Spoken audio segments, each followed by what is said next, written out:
Assalamu alaikum viewers, I am Fahadrin, lecturer in chemistry. Like and share my videos and subscribe to my channel College Chemistry with Fahad. Today we discuss the shape of orbitals. Orbital के हवाले से यह है कि orbital nucleus के अराउंडिंग में एक ऐसा रीजन है जहाँ पे इलेक्ट्रॉन्स ज़्यादा से ज़्यादा हमें मिल सकें.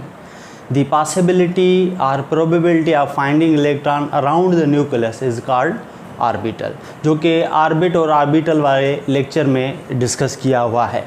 अच्छा, शेप ऑफ ऑर्बिटल्स में एस ऑर्बिटल और पी ऑर्बिटल्स की शेप में इस वीडियो में डिस्कस किया जाएगा. एस ऑर्बिटल पे पहले डिस्कस करते हैं कि एस ऑर्बिटल जो हैं वो यूनिफॉर्मली डिस्ट्रीब्यूटेड इलेक्ट्रॉन्स होते हैं. उनके अंदर the probability of finding electron जो है वो यूनिफॉर्म है, एक जैसी है, और इसका जो शेप है वो स्फेरिकल शेप है, बॉल लाइक शेप है.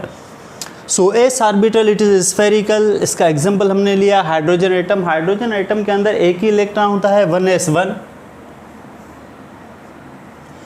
अब एस सबशेल जो है उसकी जो ओरिएंटेशन है मैग्नेटिक फील्ड में वो स्फेरिकल है.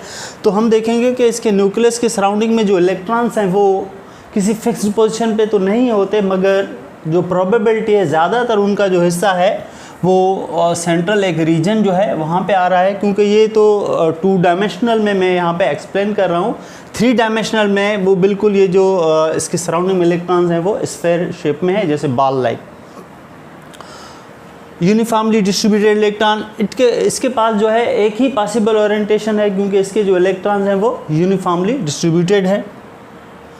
इसके अंदर कोई नोडल प्लेन या नोड जो है वो नहीं होता. नोड क्या होता है उसके हवाले से पी सबशेल में डिस्कस करते हैं. अब बात करते हैं पी ऑर्बिटल्स की. पी ऑर्बिटल्स पी सबशेल के अंदर होते हैं. जब पी सबशेल को मैग्नेटिक फील्ड में रखा जाता है तो उसके 3 पॉसिबल ओरिएंटेशंस बनते हैं. उसके 3 ऑर्बिटल्स जो हैं वो अवेलेबल होते हैं, px, py और pz.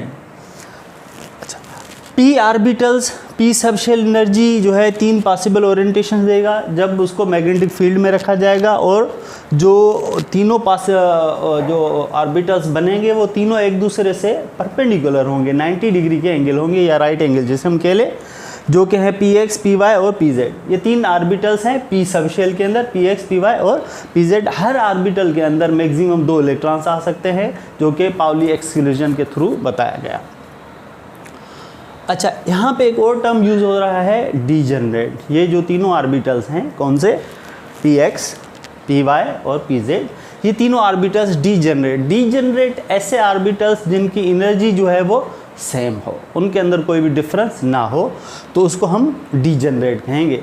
जैसे डी सबशेल के 5 ऑर्बिटल्स हैं, पांचों डीजनरेट ऑर्बिटल्स स्टार्टिंग में होते हैं. तो डीजनरेट का मकसद है सबकी एनर्जी जो है वो सेम है या इक्वल है. P orbital have dumbbell shape.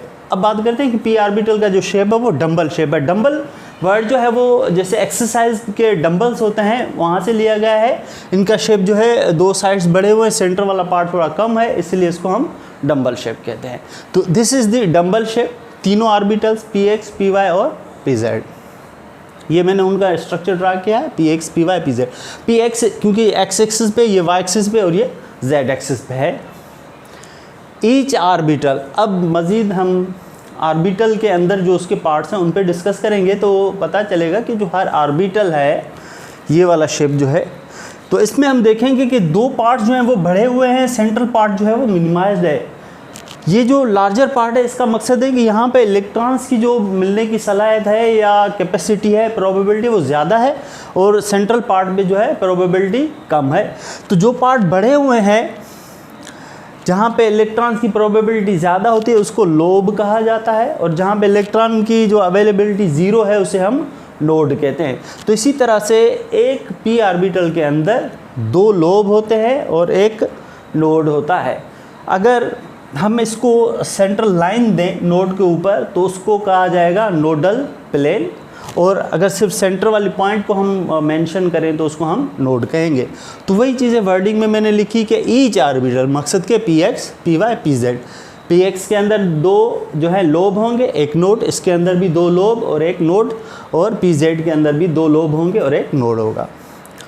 Each orbital have 2 lobes and 1 node. Shape of lobe, जो ये लोब है इसका जो शेप है वो पियर शेप है, नाशपाती शेप जो है इस तरह से इसका शेप है।